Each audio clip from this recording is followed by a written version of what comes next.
I hope you can see us well because we can't see you very well. It's pretty bright up here.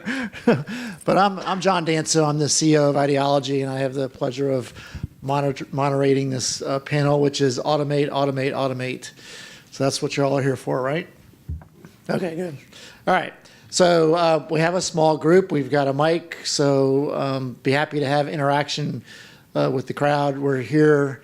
The mission that I gave this group is I want to make sure that when you all walk out of here, you learn something. I think that's real important from a standpoint of a panel that we've taken your time, and I really want you all to walk away saying that you learned something that was useful from this. So with that, why don't we just start, and we'll go down the row and have folks just introduce themselves and just give a quick overview of their company. So go ahead. Hi, everyone. My name's Alisdair Faulkner. I'm the co-founder and chief products officer for ThreatMetrix.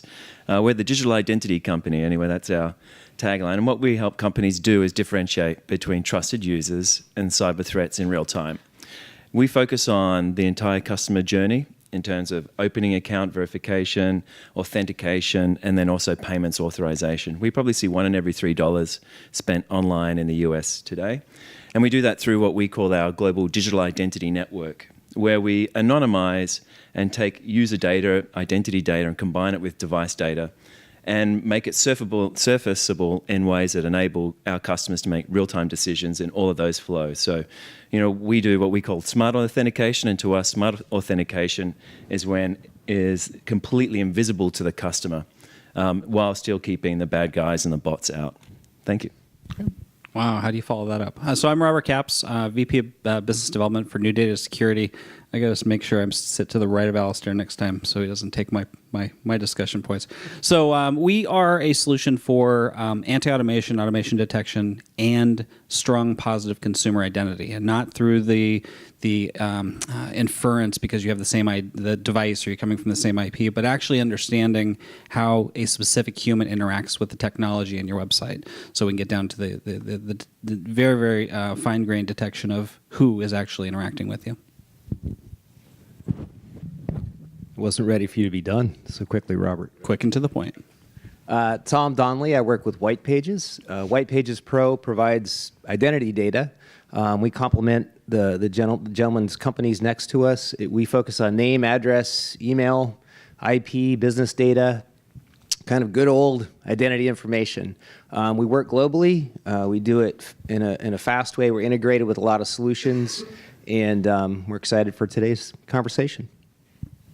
And I'm Dan Adamson, founder and CEO of OutsideIQ, and actually we were just acquired by a company called Exeger, so I'll give you my new title next week maybe. But Exeger is a global GRC advisory, diligence, investigations, and technology company, and we've created a product called DDIQ, which uses AI to basically replicate what an investigator would do. And it's been trained by some of the world's best investigators and used by some of the world's biggest investigations teams on the one hand, as well as client onboarding and creating reproducible, auditable processes for due diligence. And hope to talk a little bit about some of the AI pieces today.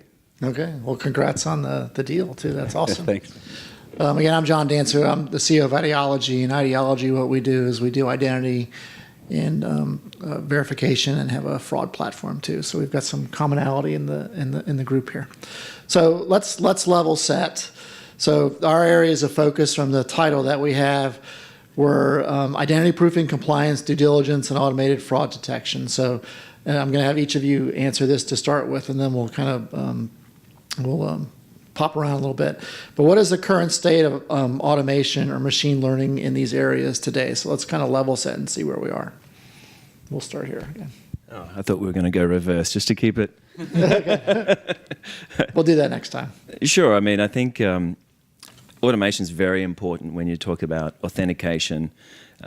decisions, because they tend to have to be very real time and done at scale. So we work with customers that have tens of millions of users. Some have hundreds of millions of users.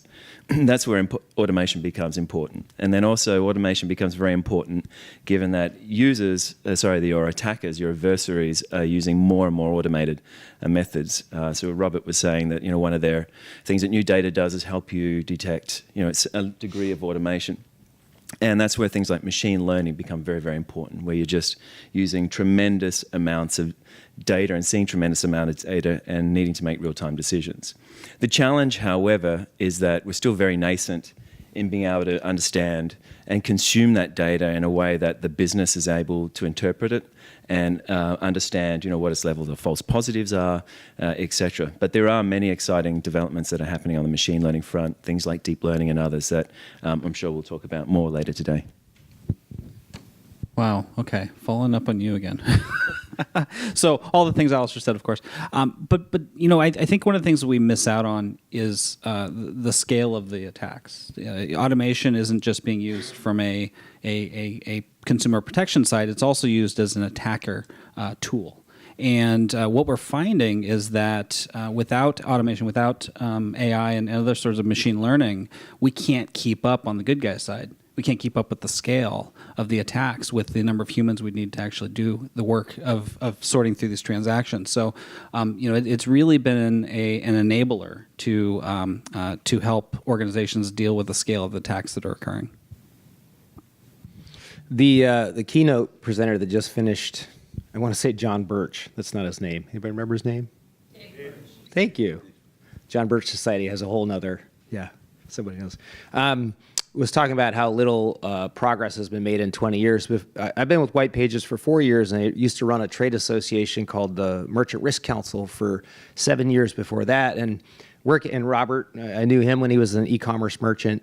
The e-commerce merchants and a lot of the mainline banks are still dealing with the same issues that they've been dealing with for 10 or 15 years around how much to automate, how expensive it is to review things manually, and then really innate distrust of black box solutions. We'll talk about that a little bit more later too, and how to balance those things. And I think even working with retailers for 10 plus years now, a lot of folks don't even know how to measure. They don't have the right metrics in place yet. So I think that this is a good conversation for us. We've got some good experts. We're going to dive into it today. Yeah, great. And I think we're definitely early days. And I think if anyone has followed the AI bumps, there's been lots of missteps and lots of failures. This is the first time around, really, truly, where I think there's enough there that there'll be commercial successes. And I think this panel's an testament to that. But we're very, very early days, and we're very, very primitive. We will need to get much stronger and much better. Things like RPA, robotic process automation, is very simplified. It can do very simplified things that you could probably do with a manual workflow engine, and you just have called it something sexier by saying robots have done this stuff. Great if that can help you sell a solution that automates, but it's very, very early days. I think a lot of what we're seeing out there are things that can't get fixed with one simple machine learning loop. And thank God for thank God for big data, because machine learning and deep learning work well with great big data sets. And I think all of us on this panel probably use great big data sets or produce them or some combination. But having one cycle of just machine learning in there that, you go and train a model and you're done, that's very simplistic, and that's not the way the human mind works. That's not the way that we'll be pushing the boundaries. It's through these, I think, iterative loops of cycles or these layering effects. And you're seeing that to some degree where you might combine a solution from one of our panelists here with another solution. That's combining, that's layering. That's more akin to, I think, how we can tackle some of these hard problems. Okay, thanks. So Dan, let's start with you from a standpoint of, I think most of us are vendors up here, and then we've got customers out there, right? So where does the automation tool set sit? I mean, should it be guided by the vendor? Should it be guided by the customer and how they deal with their customers? And how do we get to a point when there's too much automation? How do we know there's a problem from that standpoint? Yeah, and I think it depends on the problem. How generic is the problem? And you probably, if you're a big bank, you probably don't want to have to track the speed of a response on a web page to see whether it's a robot or not. Someone has done that for you, right? Really, and probably better than you could, bank. So it really depends. If it's your core competency and you're looking at loan origination failures, probably that is something that you want to push the boundaries on, right? So I think a lot of the pieces around ID, around due diligence, creating replicable processes, these are perfect things for you to slide a best-of-breed vendor in. Things that, compliance, for example, should not be your core competency as a bank or as a corporate compliance office. Anti-fraud, you need it, but probably if all of your money is spent on developing your own anti-fraud solutions, you probably should be focusing those dollars somewhere else. So that's my view of it. I think automation, you can have too much, but I really think we're at the beginning of the cycle where I wouldn't worry about that for a while. Yeah, I agree with Dan on that last point. And I'm curious, with a show of hands, how many people in the room are involved with financial services in some way or another? How many of you are government folks? Not very many, okay. What about fellow vendors also selling products at this show? Hesitantly raising your hands. And then any e-com retailer type people? Okay, we have one or two. So in thinking about this question, John, I think that where does it sit? Again, I know e-com the most. I'm learning more about financial services as I've moved into more of a marketing role with Whitepages. But I think that there's a real realization for many, even big enterprises, that if you're Nordstrom, you want to sell shoes and clothes. And not necessarily want to spend a whole lot of time building out this massive fraud prevention team and systems, and also dealing with, and by the way, Nordstrom does have their own massive fraud team and system. But there is a real trend where people are starting to realize that there's a role for vendors to strengthen their ability to focus on their mission rather than having these huge teams devoted to fraud prevention. And also then, where does it sit? So I was thinking when you asked that question, John, about like what department, but I see kind of this, the partnership and collaboration with vendors is super important in this space because it's complex. How many folks that are consuming products like ours are operating globally? Just a show of hands. Okay, a few. So the rest, I'm assuming, are North America. It gets much more complicated as you go outside of the North American boundaries, but it's complicated here. Again, too much automation, we're a long way from that.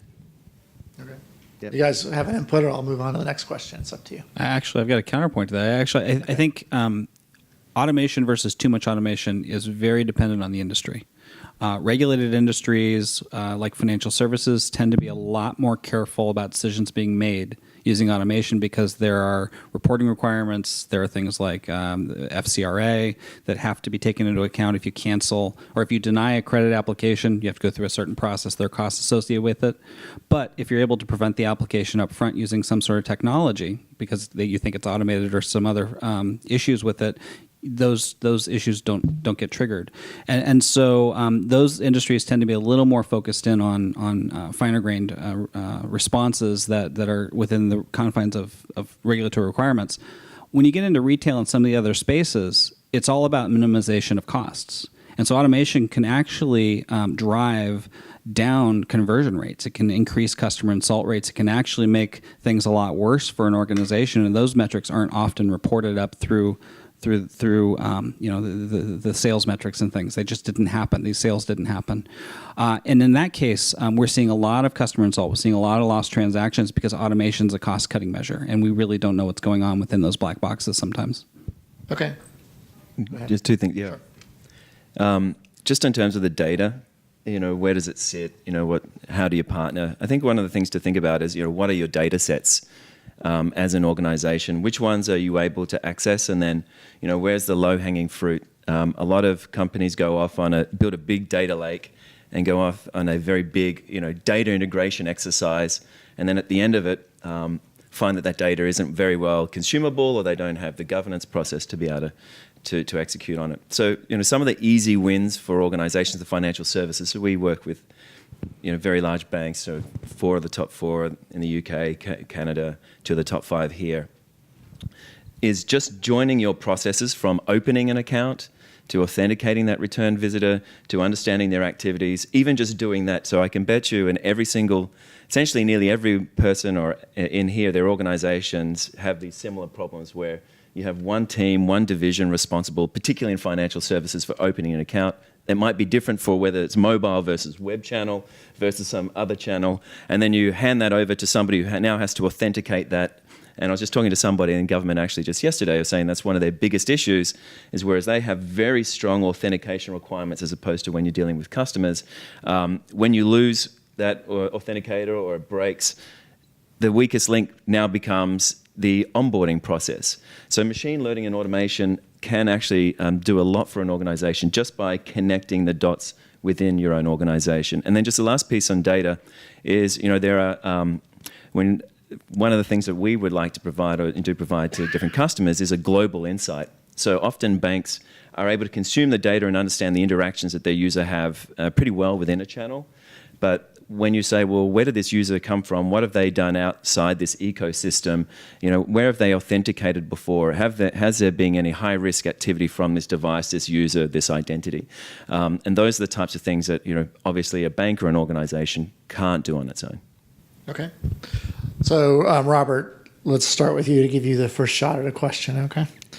So, in the businesses that we're in, we're dealing with very sensitive data, PII, and protecting that PII is of utmost concern relative to the transactions that we do. Does automation help us protect PII better, or can it be abused? Well, there's a couple answers to that one. But first I want to start off by saying the data we collect too much data, right, in a lot of cases. And we try to use big data to sort through all of that. And really, the exercise that we need to go through when we think about data collected from consumers is what's the right data to solve the problem we're looking for, and only collect what we need in that respect so that we don't have as much data to protect and to provide governance around. When we start talking about going downstream from there, I think that...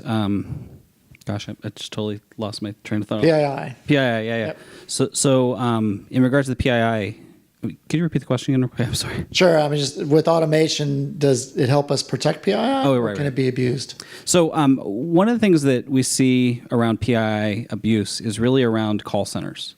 Right, that's where we see a lot of abuse, data being stolen and being exfiltrated from organizations, or that data being social engineered by fraudsters by calling into call centers. Very rarely do we see that PII presenting a threat in the fraud teams. Right, I can't think of a data breach or any sort of data theft that's happened at that level, because the folks that tend to be brought into those organizations are a little more trusted. They're not just starting their first job, right, and subject to compromise. What we do see though a lot is that the data that's being held, if it's not PCI or it's not some other regulatory regime that governs that data, it's not being protected to the best ability. And so in that respect, with the additional data that we're collecting and not protecting, we're really putting consumers in harm's way in that respect. Okay. Tom, you deal with lots of data, so we'll give you a shot at this one. We do, but my first thought is about the Sunday New York Times magazine. The opening article was about this journalist who basically enrolled in one of those free programs to clean out her inbox. And of course, the terms and conditions popped up and just said, yeah, sure, whatever. And magically it cleaned her inbox, but then she found out that the company that did it is selling her Lyft receipts to Uber so that they could see behavior. And later in the article, she talked about how many times have you held your phone such that someone on the bus couldn't see what you were looking at, or even in bed next to your loved one, you don't want them to see, and yet you're typing in your inmost questions into these search engines that are using it. So I think that I don't know if I have any observations about automation protecting PII or putting us at risk. I think consumers have a false perception of just what privacy is today. And I think our ability to protect their PII is difficult because they put it out everywhere else. Okay. All right, let's move on to another question. So as we try to get more automated, I think we need to remember that identity thieves are using automation also, and they're being very effective in doing that. They're nimble. They're always probing systems. Some of those probes of those systems are automated. And at IDology, we talk to fraudsters pretty frequently. They're quote-unquote reform fraudsters. I don't know if I actually believe that, but we do chat with them. And when we talk about automation and machine learning, their eyes just get really bright, and they're just big smile on their face. And we love being able to figure out automation because it just gives them the ability to do things on a very repeated basis. So with automation, how are fraudsters using automation today? And how do we make sure that we don't enable more fraud through automation? We'll start with you. I mean, what we see, so we have a network, so we connect our customers to different e-tailers, financial services, and it's unprecedented the level of coordinated identity credential attacks. Mm-hmm. So ThreatMetrix was founded about 10 years ago with a core basic premise is that compromised computers that were currently being used for spam, 98% of all email traffic is spam. They were being used, compromised computers were being used for spam at that point in time, and we just played the scenario forward and just said, well, in 10 years' time, fraudsters aren't going to be worrying about spam. They're going to be using compromised computers or the ability to have a virtual presence anywhere to do more malicious, more valuable crimes like identity testing, credit card transactions, stealing people's identities. And now, unfortunately, that day is here. So we work with some of our e-tailers and we see, depending on some days, 98% of all authentication attempts are coming from a bot. And then that's just one organization. And then when you pull it out and you see thousands of organizations, we track what we call this identity abuse index, where we're looking at, how many compromised identities are being used on a daily or an hourly or a minute basis. And you see these trends, and then you see what's like a big Death Star spike. These aren't just amateur fraudsters. These are very organized criminals. They're potentially many state-sponsored as well activities because to hit the internet in the way that they're doing across all of these institutions, which may look like they have zero to do with each other than maybe the common link being an email address being used for authentication. So it is a real problem.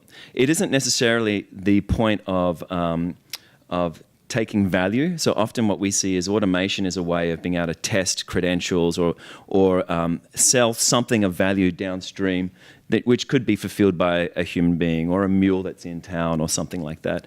And again, I think it's kind of relevant for the automation versus, humans is that the cyber criminals have got that figured out as well.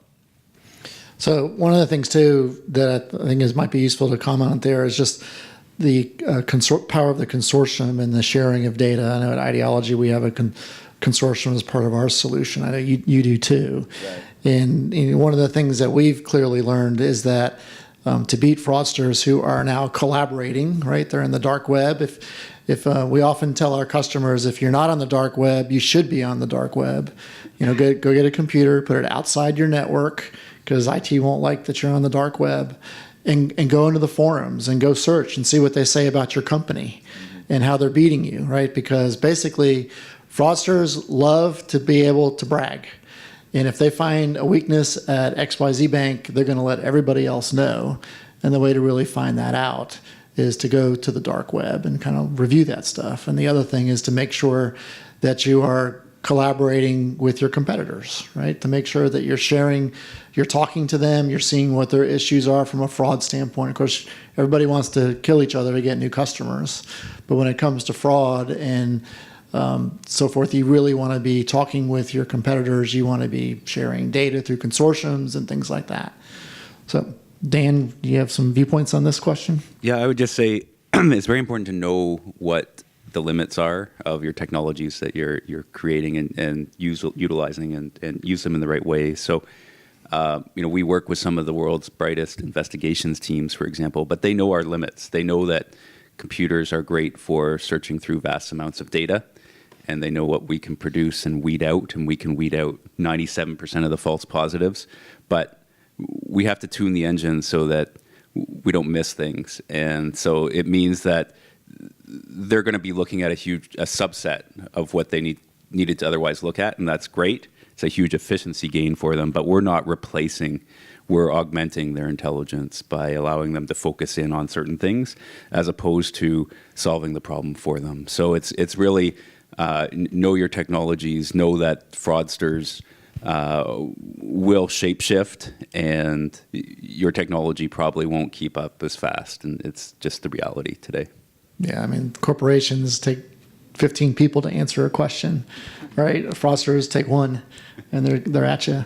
It's actually ironic, though. A lot of people state for machine learning, the ability to acquire and, learn faster, with the attacks. But it's actually what we find is that human beings are way more adaptable at being able to recognize changes and shifts. Mm-hmm. And, really the perfect balance is, and from my perspective, is having human-driven machine learning where, insights and domain knowledge and experience is actionable by computers. And I think that's the core difference why machine learning, let's say, in an authentication or an identity verification perspective, aren't as automated as, let's say, the advances in doing iris recognition or fingerprint recognition or automated cars. And the biggest difference is that when you're trying to teach a car to drive, you have so much data, and essentially nearly all the data that you need to know is presented in front of you in terms of the video camera, the sensors, the LiDAR radars, the speed you're going, the tires, the friction, the G-forces, etc. The biggest problem that you have when applying to automation in, let's say, identity verification is that you don't have all the data that you need to know in that transaction at that point in time. And that's where domain expertise comes in, particularly, let's say, with financial services or e-commerce where there's seasonality. That, hang on, and I've heard this complaint from customers who have implemented machine learning or other vendor machine learning systems badly, is that they were saying, we're doing great, it was working really fine for us, and then we decided to open a store and start doing business in Europe, and then all of a sudden, everything was being rejected because the model, no one told the model, to model on data it never knew how to interpret in the past. So I don't know if there's any other examples. Yeah, I follow on that. So I spent about 7 years practicing, not just selling, right? And it was really fun to watch new models get rolled out because you could then watch the fraudsters' reactions to those models as they probed individual data points and they tried to change individual data points to try to evade the model. And you could watch this in real time as they sort of tried to adapt. What we found was the combination of models and learning, structured learning on specific domain areas of risk was the best mix, at least in a retail environment, because that learning allowed you to adapt to their changes while having these static models with the domain knowledge covered the majority of the risks. So the blended approach tends to work a lot better in that respect. So we can't see you very well, but I want to see, are there any questions out there that y'all want to ask the panel? We have more up here, but anything in particular y'all would like to ask? Everyone's still awake? Okay. Well, we'll come back to you again. So let's get a good question from the audience, okay?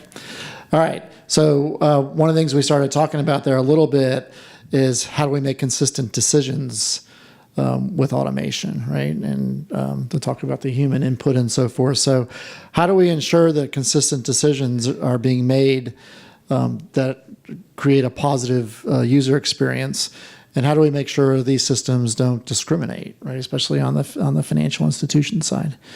So, Tom, you want to take a stab at that? Yeah, I'll start. And I think the last question was a nice segue to this. I'm realizing, Alisdair, when we turn our head, they can't hear us because the microphone keeps doing that, so we have to keep it. The first thing I think about, John, is Gartner talks about layers of fraud prevention, and Dan made a really good point about knowing the limits of the tools we're providing, but also knowing the limits of your systems, and then how these layers work together and how you want to have connections between the layers but not overlap. And that becomes a huge problem for budgets frankly, how do you determine whether or not you're throwing too many tools? You want to automate as much as possible, but how much is too much in that regard? As for regulations and discrimination, we've worked for many years with kind of the bookends of the industry, which I consider as like traditional financial services and lending, and then kind of more traditional retail and physical goods. And then the interesting high-speed stuff is happening in the middle with digital goods in the e-commerce space, online lending, and then money transfer. And if you talk with folks at Western Union, MoneyGram, Zoom, Remitly, I mean, their product is cash. Like if you're a criminal and you have access to someone's credit card, I mean, are you going to go buy emojis? Are you going to try and get some cash, right? So in that space in the middle is really where the discrimination can happen. And honestly, I think the machine learning and the automation, I mean, these folks are making loans in a matter of minutes, which traditionally has taken weeks sometimes, certainly hours. So I think, John, I don't have it is a huge issue for the industry to wrestle with. And I don't know even if the industry has stats on how that sorts out. But the decisions are being made very quickly for significant sums. SMB lenders like Cabbage and some of these others, I mean, they're lending 50 grand in some instances. So does that mean that regulators are going to come look at the models and tell you to take a dive into your algorithms and things like that? They have. So there have been instances where these models, these machine learning models, were audited by financial services regulators, or at least a lot of deep questions being asked. And I think that one of the big risks about these machine learning algorithms and AI is that there isn't a clear path through the AI or the model that tells you why this decision was made. Data goes in, decision comes out. What happened in the middle is a question, and it's hard to prove whether or not you're being discriminatory. And so as we look to deploy these technologies in the future, we have to have some path for understanding how a decision was made. Yeah, I think that was also the black box, versus white box that I think Tom was mentioning before in terms of e-tailers. There are certainly plenty of problems, things like biometrics and other sorts of things where technologies like deep learning are really cool. Except, you don't necessarily need to know that why these two things match so much necessarily. Whereas when your models aren't performing well, or whatever machine learning or decisioning approach you're doing, a score is just fine. But when it's not working, that's when human beings get really nervous because they don't know why it's not working. It's a little bit like a pilot. When the autopilot fails, it's the scariest thing in the world. Particularly if you can't figure out why it's trying to, crash your plane. And that same thing happens when you're in financial services, or no matter what the use case is, authentication. When your models get degraded, or something changes, or fraudsters change, or there's different patterns, if you can't see why that machine is scoring something in a certain way, it ends up people losing confidence. And then they go back to the older ways that they were approaching the solution. So really, when it comes down to machine learning or consistent decisions, you want to choose one that's relevant and right for your use case, and then also your regulatory environment. Because if you're in financial services and you're making a credit risk, your model is audited to make sure that it isn't discriminating against certain neighborhoods, just because there was a pattern of fraud from that particular place, for example. Dan, do you have some input on this question? Yeah, on the last few, I think absolutely we play in the compliance space where things like anti-money laundering regulations, sanctions, in general fin crimes. I think it absolutely the processes we put in place have to be reproducible. First of all, they have to be auditable. One of the huge benefits around automating is that consistency. And that's very important, I think, to get to the heart of consumer trust as well. sort of combining the two questions in one. We don't necessarily know all the weightings of all the features that go into the models, but we can tell you for sure what features fired. And a lot of the regulators, when they come and look at our systems, they are able to at least, they're able to audit, they're able to sample, and they're able to see what fired and why. And that having that view is a lot better than the current state of the art, which is a manual onboarding, for example, of a client, which is done with absolutely no privacy concerns, people Googling random stuff, no consistency, maybe the investigator had a bad day, a late night the night before. I would much rather have an auditable, reproducible, consistent process for a lot of these things. And that would include loan origination as well. And on the consistency side of things, it's not just a technology answer. Rob and I were just talking before this about what we're seeing in terms of a trend of banks and others are now starting to create authentication groups which are cross-channel. Typically you have someone responsible authenticating that identity, someone authenticating that user login for this application, and then you have a different potential authentication team for the commercial banking platform. And none of these things are connected. So one of the things we're seeing organizationally is that there might be a head of digital authentication or something where their remit is to make the best possible user experience decision. That's first and foremost. Then, help authenticate, good users. And that's that transition that we're seeing from the primary thing that they're being gold on is the user experience is a recent phenomenon, actually, as companies are moving towards, in financial services in particular, for their digital transformation strategies. All right, so we have about 8 minutes left. So we started the conversation with kind of level setting of where we are. So let's end our conversation with having, and Dan, we'll start with you. We'll come this way this time. What will automation in these businesses, again, identity proof and compliance, due diligence, and automated fraud detection, look like in 5 to 10 years? And will robots be panelists? We can only hope, I guess, right? Go ahead. Yeah, no, I hope we can look back and say, wow, these were pretty crude tools that we were using at the time. I think there's a huge surge in R&D, which is great that we're seeing. There's a huge surge in commercialization. I'm very optimistic, but I do think we're many generations away from the true human level of intelligence. And so these will continue to be directed applications, right? These will not be the generic, non-directed AI sentient beings. So I hope you still have us all as speakers in 10 years. But I think we're a few generations away from sort of that level of intelligence. Can you think of, each of you, as you go down, some like a use case that, in 5 years we'll be looking at very differently from an automation standpoint than we look at today? I think all of our jobs will be very different. I think we'll be left with probably the 10% that we do that we find challenging. And I hope that involves even data science collection. So I think all of us up here who are data scientists realize that getting the data is the hard problem. And, so one piece, just being able to curate structure and get good data sets, and that's a techie dream of mine. It's, things like Tamer, things like being able to go and get data at scale much faster will speed up R&D everywhere. So that's my hope, and that's probably too personal and not a consumer answer, but there you go.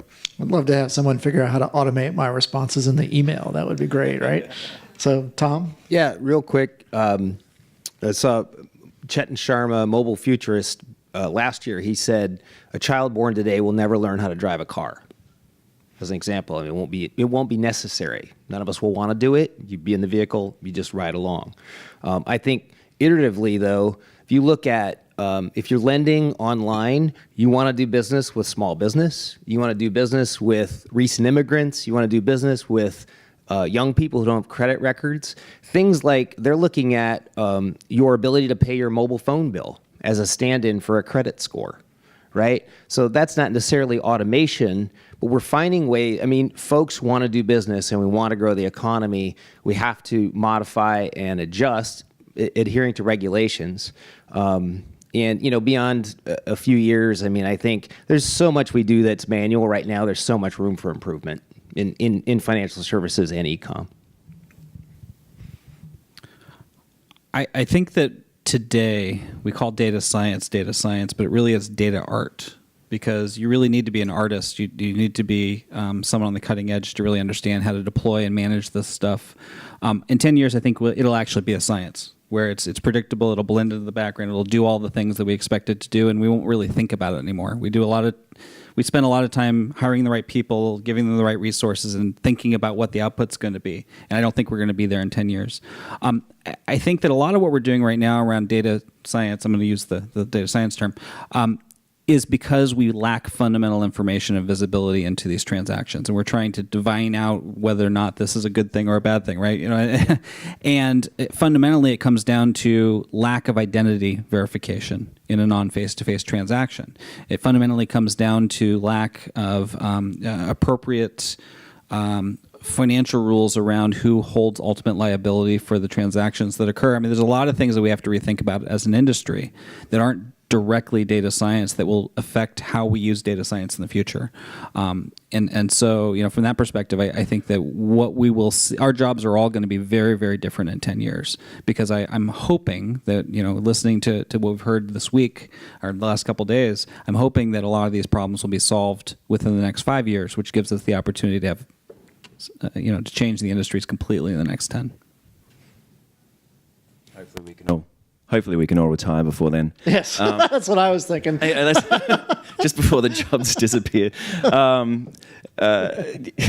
mean, I think so what, you know, what's my vision for automation and what does that mean? And I'm not sure if that's your exact question, but that's the one I'm going to answer. No, you know, I see automation as being necessary. You know, I have a vision that, you know, we should be passively being able to authenticate without necessarily to disclose myself and my personal data to every service, every fridge, you know, every pair of underpants that I want to get washed.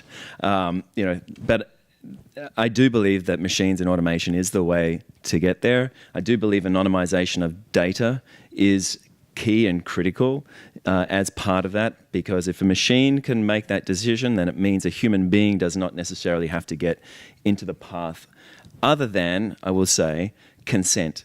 And consent is, I strongly, firmly believe in a consumer, self-driven, consent-driven universe where you have a lot of automation for the things that you don't need to see. My credit card transaction being approved, you know, as I walk into a building, it knows that I'm just me because of my gait. You name your use case, that should just be easy and frictionless. And I think machine learning with that human consent as that being that stopgap, you know, do I really want to enable, you know, my fridge to, you know, order XYZ from Costco? Sure, maybe I do, maybe I don't, maybe it's been hacked. And if you have that consumer-driven, consent-driven model, you know, where you have transparency over data, that they have ownership and rights over that data beyond even just that point of transaction, then I think we can do a lot of good. The alternative to me is really, really scary, which is having to collect deep, rich, personal identifiable data about me that is exposable, that is breachable. And the way that we're currently doing it is deplorable, really. And just as a final note, to your point about PII that you brought up, I mean, it's ludicrous to me that we have, as an industry, something like, you know, PCI, where, you know, companies get fined millions and millions and millions of dollars potentially and can go out of business if they don't store that credit card right. But I can get rid of a credit card, I can replace a credit card, but I can't replace my identity. And that's the thing that I think we as an industry have to wrestle with. And I know that people here, in this conference here, clearly share that vision to an extent. Because if we don't, then I don't want to be part of that future. Yeah, so that's like a whole nother topic for another panel. You know, I think one of the things that we have to do, I know we do at IDology, is that we assume that all data is breached. And if you start with that premise, then you have to make sure that you have other controls around it to basically help validate that that person is who they say they are. And that's a real challenge. And I think machine learning and automation really helps with that. So thank you so much for the panel. It's right at 11 o'clock. So we're going to stop right at the right time, and appreciate you coming to listen to us, and appreciate everybody's time on the panel. Thanks, John. Thank you.